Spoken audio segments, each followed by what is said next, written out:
Balls would like to thank the following.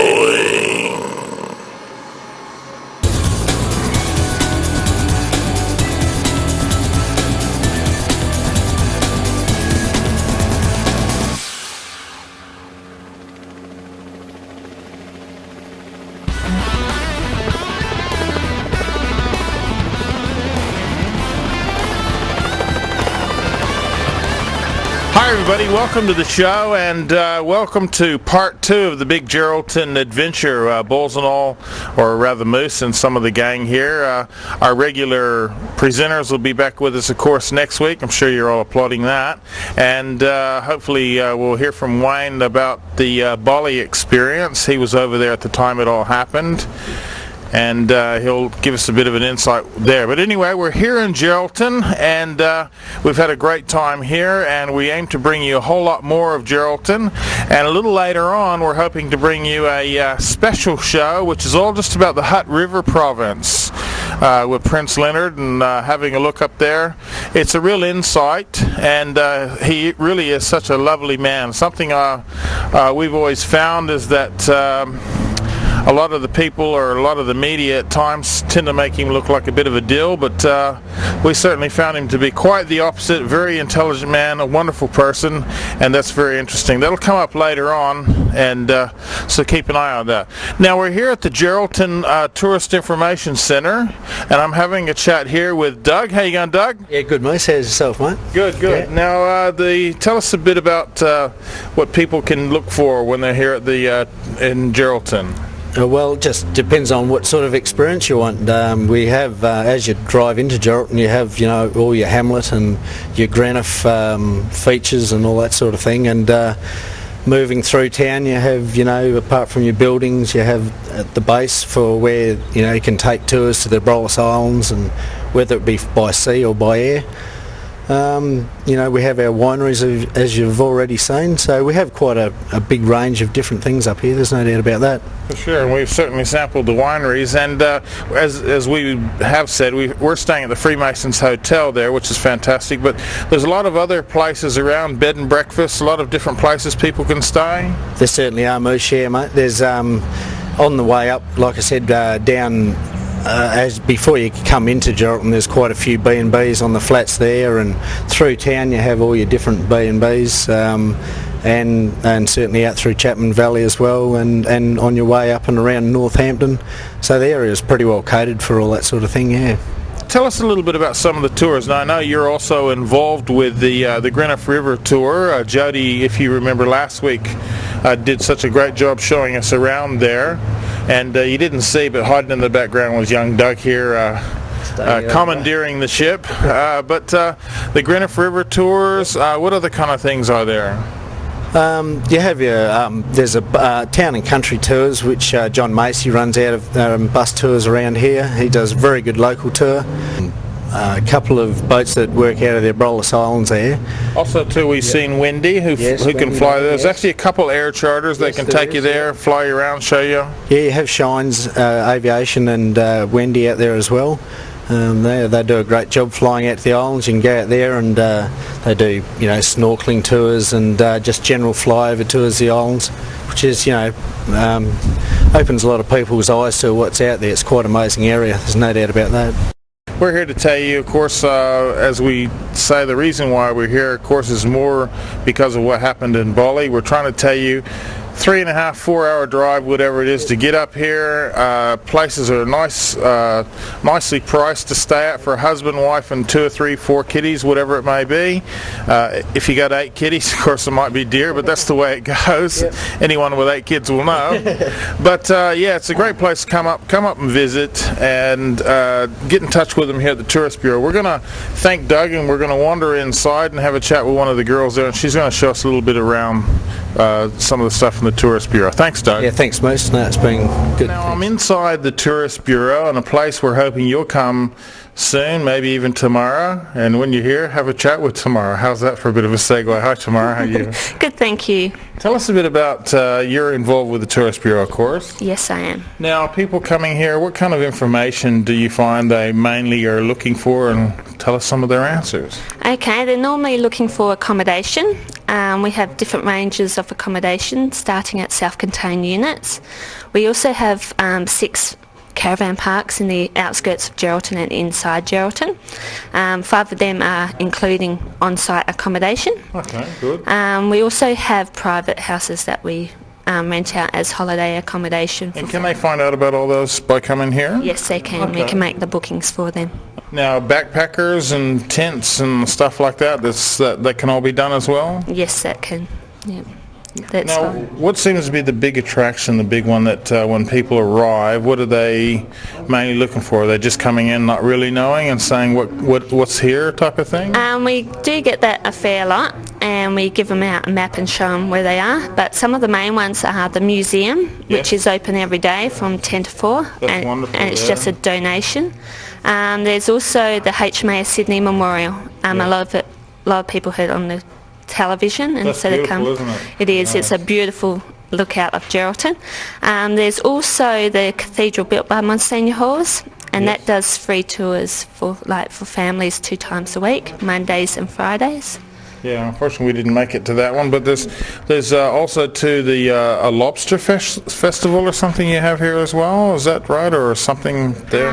We do have a Sunshine Festival, which is normally in September, but the lobster season goes from about the middle of November to the end of June, and they do tours every day at 9:30 and at 10:30. Okay, and tours from here? They go up as far as the Abrolhos, or tours through one of the cray processing plants, or where's the tours at? Okay, they're at the Live Factory in town. What they do is they tell you how they get the rock lobsters ready for export, like how they put them asleep. So when they arrive in the place that they're exported to, they're alive and ready to be served. It's a frying pan, isn't it? Yeah. Puts them to sleep. And we also have, I mentioned a special coming up soon about the Hutt River Province. You get many people asking about that? We get a lot asking about Hutt River Province, and we give them maps and information on how to get out there. All right, and now young people, what kind of things is there for young people to do? We've talked about the kite skiing, I think I got it right, wave skiing, kite sailing, sailboarding, which is actually on this particular weekend what we're talking about. There's the P&C, Police and Citizens, PCYC, whatever it is, Police and Citizens Youth Club, I think it is. And what other kind of things? Okay, there's trips out to the Abrolhos Islands. A lot of people are interested in the Abrolhos Islands. There's also just the beaches are really nice here. There's surfing beaches. If you want to take your kids to the beach with no waves, there's beaches for that too. Fantastic. And a lot of facilities as they go around, like barbecues and places like that? Yes, definitely. There's heaps of barbecues around on the beaches. Wineries, we showed you the wineries. What other kind of things are there? Okay, out near the Chapman Valley area, near the wineries, there's a place called the Erupting Mud. It's actually geothermal mud. All right. Yeah, and it's really nice. A lot of people hear about it and they go and see it, yeah. I should have used some, maybe it might have helped out a bit. I doubt it. Only if I left it on, probably. Now, someone would like to find out more. Is there a phone number they can ring? And if they would like just to ring up and say, look, we're planning a trip. Can you give us some information? Yes, our phone number is 99213999, and they'll get through us to here at the Tourist Bureau, and we can help them. And you get to have a chat with Tamara and Amanda. And they'll be happy to help you out, and they're very informative. Thanks, Tamara. Thank you. All right, well, we'll see where we end up now. I'm actually in the right in the museum here, in the section that's a fantastic setup. That's mainly all dedicated to the Batavia, the wreck of the Batavia. That's got such a big history here. And I'm going to start the show off by having a chat with Max Kramer. How you going, Max? Too bad. How are you, mate? I'm good, thank you. Now, Max, you're the guy who kind of really got involved chasing up the Batavia. Would you like to tell us a little bit about that? Yes, 1963 I became interested in the Batavia story. I had known, I was born and bred here, and I'd known about it. But I had an option of finding out more about it, and led a small expedition to the Abrolhos in June 63. When we arrived there, we met a fisherman who had actually found some stuff in the water, and next day he took us along and we made the discovery of the wreck of the Batavia. Fantastic. What was his name, by the way? He was David Johnson, a cray fisherman, and we intended to sort of look on the reef, and he had seen this some 4 years before, and he was to realise that if he didn't take us there, we would have found it anyway, and he was very good to us. We used his boat, and we raised a cannon, which is outside the gallery now, without scuba, and that's a pretty major job. And how deep is the Batavia? Around about 22 feet, 6 to 7 metres at the deepest, but only up to a couple of metres or 5 or 6 feet at the front. You must remember the ship just ran up onto the wedge shape on the reef, and with the big seas following, pounded it to pieces. Yeah. Now the Batavia, there's quite a bit of a story to what went on there with the two groups. Would you care to just expand on that just a little bit? Yes, well, of course, it was heading to Batavia or Jakarta. In those days it was called Batavia, and there was a mutiny planned on the way across, and before they got to having the mutiny, it was wrecked on the Morning Reef. Pelsart took off almost immediately for help. He was the commander in charge of the whole fleet. And while he was away, his under-merchant, Jerome Cornelius, continued on with the proposed mutiny, and in the period of about 3 months murdered 125 people. This all happened, of course, 150 years before Captain Cook came along, so it makes it pretty early in West Australian history. Where there's actually the oldest freestanding building in Australia there. That's right. Weeby Hayes, one of the heroes of this story, made his way across to West Wallaby Island, and there built two little forts or shelters, probably with canvas tops on them, and they are, of course, the oldest European structures in Australia. He also actually found fresh water, didn't he? Yes, that was pretty important. They didn't find it immediately, and he was to signal back to Beacon Island or to the Batavia's graveyard.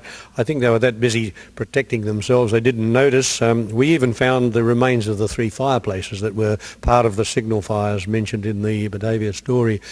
They found a very, very nice well that not many people know about on East Wallaby, and they can take up to 3 and 4 tonne of water out of it at a time. It was found with a very small hole, and in the log it talks about opening it up, and that's still available today. It's fantastic. We found the remains of some of the ship's buckets still around the top of the well. Can you tell us about this behind us? Because this actually was ballast. Yes, this was the first thing that was ever noticed in the wreck site. People visualised it as chests and things. As a builder, I just identified it as a facade of a building. And as it was being raised, and during that time, Jeremy Green of the museum found an etching, which it was part of the citadel or the fort in Batavia, and they even found the scaffold waiting outside, and as you can see in the picture behind, the scaffold that was there waiting for this prefabricated portico to arrive. The Abrolhos Islands out there, it's about roughly 60 to 80 k's, I'm not quite sure the exact distance, and there's quite a whole group of islands out there. The guys, obviously the bad guys, if you like, and the good guys were on 2 different islands and were being attacked, and right near the end the commander came back with a bit of a rescue and basically saved the remaining. That's right. Pelsart returned in the Sardam. It was a very unusual voyage. He spoke to the commander in Batavia and was lent the Sardam, which had left Holland with him. They returned back very quickly, but it took him nearly a month to find the Abrolhos Islands. There was a bit of a problem. He'd arrive inside of the islands at sunset, and then, of course, was so fearful of them that he'd turn away again and probably not arrive until sunset the next day. And there was, I think, something like 28 days finding the actual position. On his arrival, Weeby Hayes, the hero, was able to race the villains across, and he said, when these men turn up, they should be captured, they have murdered, and Pelsart took the heed. He grabbed hold of them, and then he was fearful for his own life and set about in the next few weeks while divers retrieved a lot of the treasure. and he tried these men, and the 10 of them were to be hung. He hung them on Long Island, or Seals Island as it was known in those days, and Cornelius had both his hands chopped off to add to the punishment, and when he got to the last, he hung 8 of them, and when he got to the last 2, which were only boys, you could imagine being in the queue, you'd be rather distressed. They performed so badly, he decided that he would spare them and marooned them at the mouth of the Hutt River, which is another controversial story. He marooned them there, and they, of course, become the first European settlers, a little bit involuntary, but they would almost for sure have probably mixed with the Aborigines in that area. Yeah. It's one of those things I suppose we could do hours and hours and hours on this. It's just such an amazing story. I want to thank you for that, but just before we go, you've actually got a book here that you've done, the Treasures, Tragedies and Triumphs of the Batavia Coast, and Max, as you can tell, is really quite a historian in this. He and a few of the people have virtually dedicated their life about the Batavia, and it's such a fantastic story. It's great. If you want to read about what I got up to, mine, and I've tried to keep my grumps out of it, but I've been involved in a lot, and one of those was, of course, finding the French coin on the end of Dirk Hartog Island in 1998. It was more or less a rumour that the French had claimed Western Australia, and we chartered an aeroplane and flew up there. Hire a twin-engine aeroplane and go off on one of these mad things and come back with a French coin buried in 1772 off Dirk Hartog Island. Very exciting stuff. Well, I'll tell you what, as I say, we could go on and on and on. This is Max Kramer. He's a Geraldton boy, born and bred. And if you get up here, they've actually, here in the museum, they actually have a tape running of Max having a chat. But if you get the opportunity, come and see him or get a hold of the book. If you want any more information, give him a call at the museum here at Geraldton. Is there any other number if people want to get in touch with you? Yeah, if you need my book and can't find it, I'm a self-publisher, and of course you get banned, as I'm on 99211354. Okay, thanks a lot for that, Max. All right, well, we're going to be back with more right after this break.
Terribly great with eating, he's going to go back in the drink.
Half a pack of cigarettes. It's dark, and we're wearing sunglasses. Hit it.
had a great time over the Abrolhos Islands, and we had to get back, and we were really, really happy to get up back to Geraldton with Wendy. Hi, Wendy. How are you?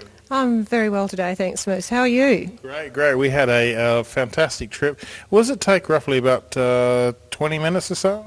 From Rat Island, where you were, it's usually about 25 minutes. That particular day we had a great tailwind, so we came back quite quickly in about 20 minutes. But then again, we did spin around to have a look at a whale and everything. That's correct, because there's quite a lot of whales out there at the moment. They're on the final part of their southern migration. I've just been out doing a survey today, and between Donga and 100 nautical miles north, the observers saw 38 pods of whales. Fantastic. Now, you do this early in the morning mainly. If people come to Geraldton, they can come to the Geraldton Air Charter and or book with you, of course, ahead of time, and actually go out and do a bit of whale watching from the air.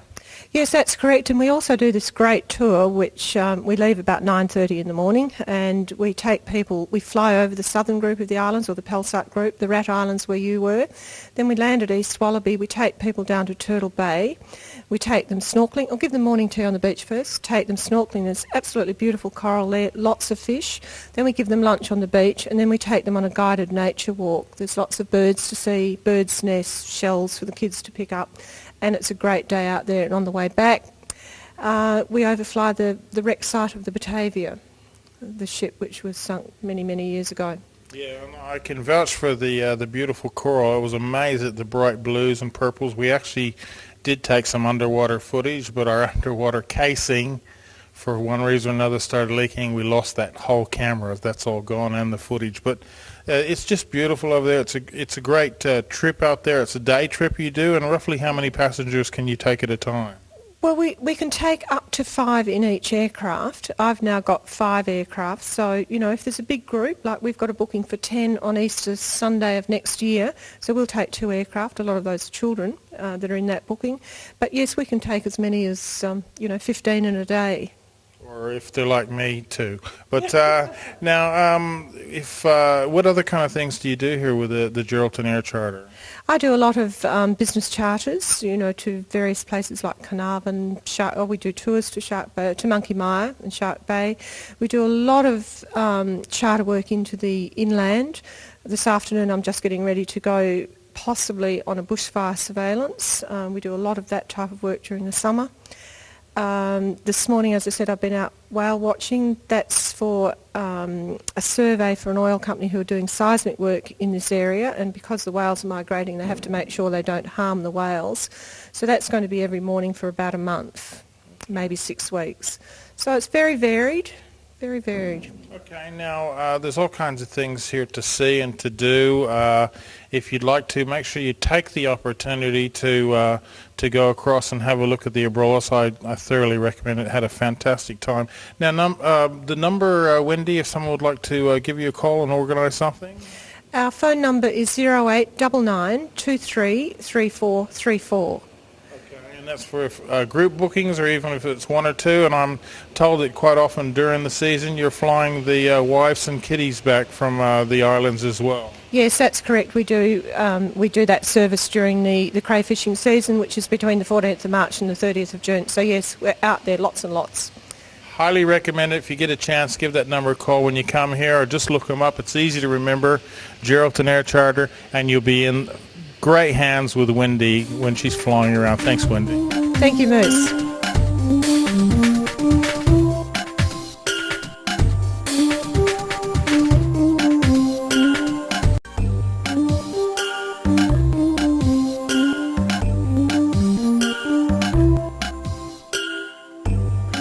Hi everyone. Well, I'm actually about 20 or 30 k's, I'm not quite sure exactly, north of Geraldton, at a place that has quite a bit of significance to me personally. Back in 72, after my mother passed away, as a family we decided to try to tour a bit of Australia. And I'm at a place called Coronation Beach, where we spent about 3 weeks.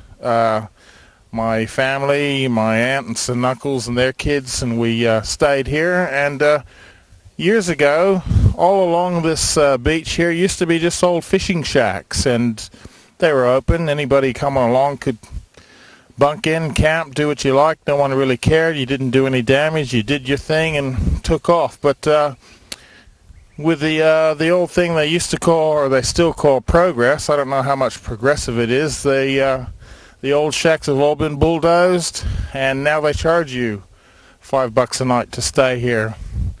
Right here where this tree is used to be the shack that we stayed in, and thank God the tree's still here. Beautiful place. If you get a chance, there's a real nice safe area for the kids to swim, all surrounded by reef. And during low tide you can walk out probably about 200 or 300 yards, 200 or 300 meters in water that probably gets no deeper than your knees at least.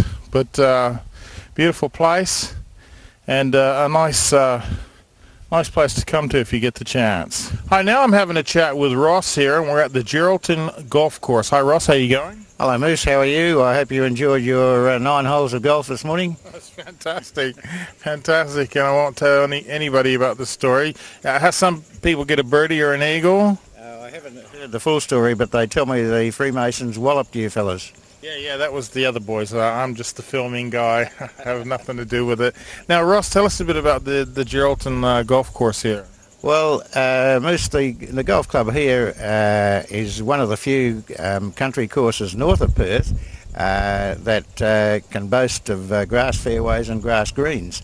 We've got 2 very good courses here at Geraldton.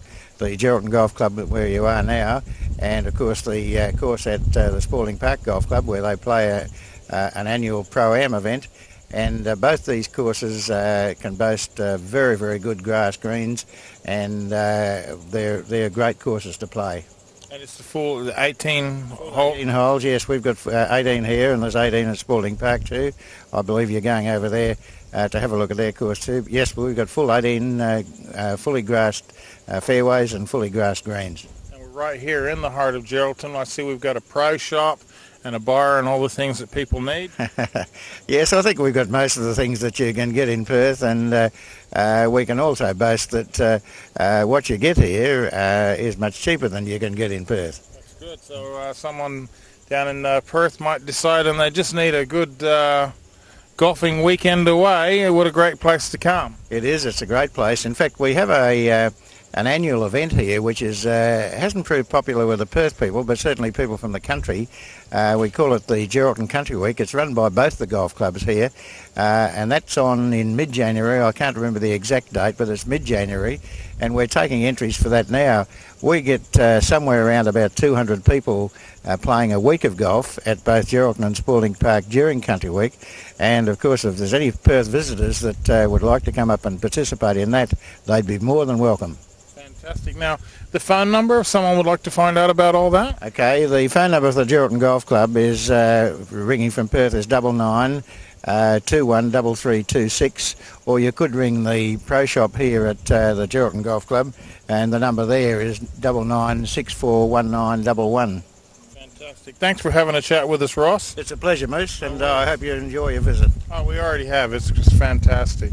So if you want to come up, have a go, or even find out about that big event happening in January, give those numbers a call. Hi, we're sitting here below the monument dedicated to the HMAS Sydney. I've caught up with one of the young Geraldians, people from Geraldton, and I'm talking with Claire Shepherd. Hi, Claire. How are you? Oh, not too bad. How are you?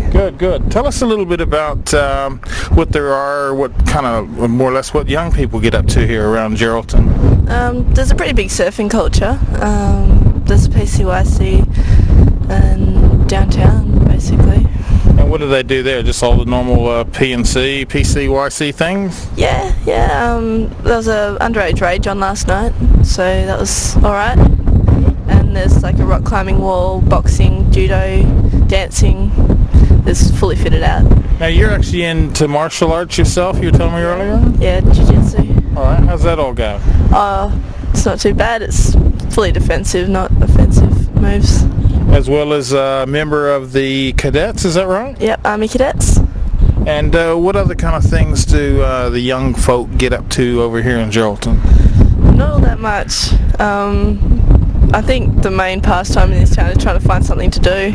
All right. Same as everywhere else. Doesn't matter if you're in the city, same thing. What about they get involved like with fishing and all that kind of stuff, or all that kind of stuff? The parties, what other thing? Oh yeah, there's a few parties, just house parties mainly. Fishing isn't really that big. Sometimes you go down the wharf or down the jetty or something, have a fish. Have a fish. And a lot of the school kids, does the school have different school functions and whatever? They're getting a bit out of it now because school sports is really hard to organise, so mainly the primary schools have the sports and the secondary schools have things like creative arts nights and balls and spring dances and all that sort of stuff. That's good. I actually met one young fellow who broke his arm playing gridiron here in Geraldton. Who would have ever thought? Good on you, boys. So what about like during different seasons, a lot of beach activities in summer? Yeah, surfing's really big in summer, and kite surfing and windsurfing. And tell us the main hangout. Every town has a hangout. I don't care if it's a city or a little tiny town, everywhere has a hangout. Well, there's Northgate on Thursday nights, which is a big shopping centre, and the mall on Saturdays, and just cruising around doing blockies, pretty much. Seen a lot of that going on today, from the mall to the shopping centre and back and forth, a lot of that stuff. Yep. All right, thanks. Thanks, Claire, for having a bit of a chat with us, and keep on having fun here in Geraldton. Thanks a lot. Thank you. No worries. Hi everyone. Well, you've just seen some swing dancing here, and I've got Adam here. How you going, Adam? Oh, great. Thanks, mate. No worries. And your lovely lady here is? As Dee. Dee. Hello, Dee. How are you? I'm great. How are you? Now, you and Adam, I'm good. You and Adam have been doing it now for Alan. Why did you say your name was Adam? Because you stuffed it up. How could I? I'm on TV all the time. How could I stuff it up? Well, you got to listen louder. Well, I think what it is because I was so, not upset, but so interested in the fact that you guys have been doing it now for 3 whole weeks. 3 weeks? No, I mean marriage. Oh, yeah, okay. Yeah, we've been married for about 3 weeks. 3 weeks today, actually. 3 weeks? Yeah, yesterday. Yeah. We both stuffed something up so we're even now. Okay, yeah, that's right. We just got back from my honeymoon, but we're on a never-ending honeymoon anyway, so things are going really cruisy. Now, where did you guys go away to? Hopefully not Bali. Well, in fact, we booked to go to Bali, but we changed at the last minute, went to Phuket, which is very fortunate. My wife's foresight there. She must have had a bit of very good of you to put that in now, because it'll help in marriage later on. We went to Phuket and then went to Singapore, but we couldn't get out of there fast enough because the security is very tight around that time. But it's great to be back home, back to where we belong, and doing the rock and roll where we would love so much. Back home in Australia, the best place on earth. Well done, Alan, okay? Now here's our cowgirly girl, the golden nugget we call her. No, we don't. And tell us a bit about Kalgoorlie. And the meaning of life and how to work out a hypotenuse triangle, real quick. I don't know much about Kalgoorlie. Okay. So there's something I was supposed to ask you about kangaroos or something. Oh yes, definitely a big kangaroo supporter. Supporting them since I was 2 with my dad. You mean those kangaroos, the Sydney ones? No, kangaroos as in North Melbourne Football Club. They inspire me. Do they or he inspire you? Actually, the whole team. Yes. Okay, so we're not going to mention Wayne Carey's name here then. Oh, yeah, I still got a soft spot for him. Yep. I bet he's got a very hard spot for you. Yes, what? I think Wayne Carey could put his boots under my bed anytime. His footy boots? Would you knock the dirt off them for him? Oh, I'll tell you, I'll do more than that. That's a way to go. Hey, how you going, mate? She's a shocker, isn't she? She is. She's a good dancer, though. Good dancer. Oh, yeah, she can move. Yeah. So Wayne Carey might find out one day. You never know. And your name is? Mick. Mick. How long have you been doing this dancing, Mick? About 3 years. Yeah. And you guys travel all over the place having a go at this? Yeah, we've been to bloody Queensland, South Australia, Perth. Been all the way to Perth? Maybe we go to Canada for 50. Yeah. You like the swing dance music and all that, and the whole thing? Roll dance. It's not swing, it's called rock. Oh, the rock and roll dance. Yeah. Bill Haley, Elvis, all that sort of shit, big fella. a good time. Good stuff. And this is Natalie Portman. Hello, Natalie. How are you? I'm not quite Natalie Portman, but it would be nice. How are you anyway? Very well, And your real name is? Emma.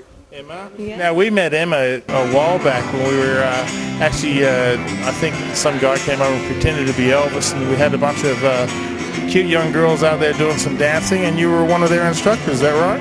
No, not quite. Okay, well, I can muck things up sometime. Just sometimes? Okay. Yeah, that was a good night, wasn't it? And the meaning of life in the hypotenuse triangle is? Oh, yeah, let's not go there. Okay, here we are talking to Tony. Natalie's already saying she's ready to get her lightsaber out. And Tony, how's it going, mate? Very well, mate. Yep. Tell us a bit about the gang here. You've actually got more involved than this lot here, don't you? Yeah, we have, Bruce. We've got a dance studio going up here. And we've got... See, it's Moose, see? Hey, we're evening out here. We've got a dance studio going up here, mate. We've got probably 200-300 people that we've taught to dance since we've been in Geraldton over 3 years. So what type, because I was told originally I thought it was swing dance, but you're actually in just the rock and roll dance. Well, in actual fact, we're into all styles from the 50s and 60s and a bit from the 40s. We do rockabilly, rock and roll, a little bit of swing, Lindy Hop and Jitterbug. So, What is it that you guys actually like about that rather than, of course, today? Is it just really the partnership dancing or what? I think so. It's the interaction between two people. To get out on the floor and actually dance with somebody, I think that's what it is, and the music. You guys, as we just mentioned here, you guys actually have travelled as far as Queensland around doing all this as displays and shows? That's right, yeah. Demonstrations and championships. We've done championships all around the country. Myself and Emma here have danced over in Sydney at the Australasians and taken some places there. How'd that all go anyway? Very well, mate. It was great. The highlight. Now, if there's some people out there, when they come up to Geraldton, where do you guys get together at? And is there a phone number that they can call you if they're coming up and want to get involved in a bit of the old rockabilly, I suppose it is? There is, mate. They can contact Jive Cats, which is our studio, or they can come here on a Friday night. Brian's always got a bit of rock and roll happening, and there's always a couple of dancers here. Or we teach every... Oh, here at the Freemasons, yeah. Here at the Freemasons, or on a Tuesday night at the Italian Club. We teach there every week. Is there a phone number there that you might know, or they can just... No, I put you on the spot, didn't I? Sorry about that. I'll give you a phone number, mate. 9964 8067. Okay, that number one more time. 9964 8067. And if you're doing a major movie and you need Natalie Portman, right, she's going to be busy for about eight months, would it be? 10 more weeks. 10 more weeks, wow, 10 more weeks, and then she might be busy for a bit longer after that, looking after the little one. But then she'll be ready for the new Star Wars, is that right? That's right. Okay, thanks everyone for having a chat with us anyway. I'm here chatting with Steve. Hi Steve, how you going? I'm well, thanks, Moose. Now, we were going to have a chat with Brent, but he's just teed off, so I grabbed one of our buddies because he says his mum watches all the time, and she's where? She's in South Perth. Okay, say good day to Mum. Hi, Mum. Good to see you. Now, tell us a bit about the course here, because you play a little bit, Steve. Well, I'm a city boy, but I've been here 8 years now, and it's a fabulous course. I think I'm right in saying it's about the best country course in Western Australia. Fantastic. Why do you think that would be? We've got a terrific fellow groundsman that looks after the place here, Chris Clarkson, and he does it all gratis. He works here, 40 hours a week for nothing, and as you can see, it's just in great nick. So obviously he does it love, and then when you love something, obviously you do it the best you can. That's exactly right, isn't it? Now, you're a bit of a golfer. Tell us a bit about you playing golf. I used to be not bad, but I'm a bit ordinary at the moment, so I'm out here practicing, and we have our scroungers today. Scroungers? Is that what yeah, Thursday afternoon scroungers. It's not a real competition, just a, Just come down and have a bit of a, how many, 9-hole, 18-hole, or? 18 holes, about 100 guys. Okay, and they got some great facilities here. Do they have like parties and stuff like that here as well? They do, yes. It's we have functions every now and again, and it's also available for weddings and that sort of thing. Stuff like that. If you're a real golfer, you might come and get married at the Spalding Park here. Now, how long have you been here in Geraldton? 8 years. Oh, okay. So you come from Perth originally? Yep. Okay, and what brought you to Geraldton anyway? I bought a business up here some 8 years ago. Well, let's give it a plug. What is it? Well, I'm no longer doing it, so I'm taking it easy now. Taking it easy, yeah. No worries. Oh, well, that's the way to go. Well, thanks for talking to us. And if you're like Steve, one of the pros, Steve Tiger Woods, the name kind of go together anyway. Come up here to Spalding Park and have a bit of a bash. Thanks, Steve. Thanks, mate. Hi, everyone. Well, I hope you've enjoyed the show we've done here on Geraldton as well as last week. We still will have more stories in the next few shows here and there because there's just so much to take in, and believe me, we've barely touched the events and things that are going on here in Geraldton. Well, as you know, it's the 11th of the 11th, and we honor all those who have fought and passed away, and those who are still there who have fought, men and women. And the dedication tonight is here at the memorial of the HMAS Sydney. I'll just tell you a bit about it. The HMAS Sydney was built in Newcastle on Tyne, the keel being laid down in 1933 as HMS Phaeton, Phaeton. She was one of 3 light cruisers of the British modified Leander class, but was subsequently purchased by the Commonwealth of Australia and renamed HMAS Sydney. She was launched on the 22nd of September 1934 and taken over from the builder on the 24th of September 1935. HMAS Sydney was ordered to the Mediterranean when the Second World War broke out. Her first action was to bombard the Libyan port of Bardia on the 21st of June 1940. On the 27th of June 1940, she went to sea in company with a cruiser squadron to provide convoy cover. On the 28th of June 1940, HMAS Sydney sank the Italian destroyer Espero. HMAS Sydney again came under fire on the 9th of July 1940, but it was the events of the 19th July 1940 which added to her fame. In a tactical battle, HMAS Sydney engaged and disabled the extremely fast Italian cruiser Bartolomeo Caglioni. Following this, HMAS Sydney set off in pursuit of another Italian cruiser, Giovanni del Bande, Nera, but was forced to give up the chase when the fastest ship was out of range and the HMAS Sydney was nearly out of ammunition. HMAS Sydney returned home to Australia in triumph. She saw further action, escorting convoys overseas, and also participated in convoy escort duties in Western Australia. Geraldton was privileged to host 3 visits of HMAS Sydney, the last being from the 18th to the 20th of October 1941. On the 19th of November 1941, HMAS Sydney was returning from the Sunda Straits after escorting the hired transport Zealandia to an encountered... I'll start over.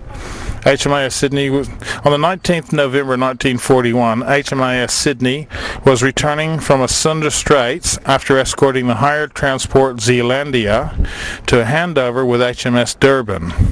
That evening, the HMAS Sydney encountered the German raider HSK Cormoran and began involved in an engagement that would eventually lead to the loss of both ships. No trace was found of HMAS Sydney or her valiant crew of 645 men. This memorial is dedicated to their memory and to the great sacrifice they and their families made to ensure the security of Australia. Well, all the best to you all, and hope you've enjoyed the show here at Geraldton. Don't forget all those valiant men and women who did sacrifice their lives to keep Australia safe and free. Catch you next week. Balls would like to thank the following.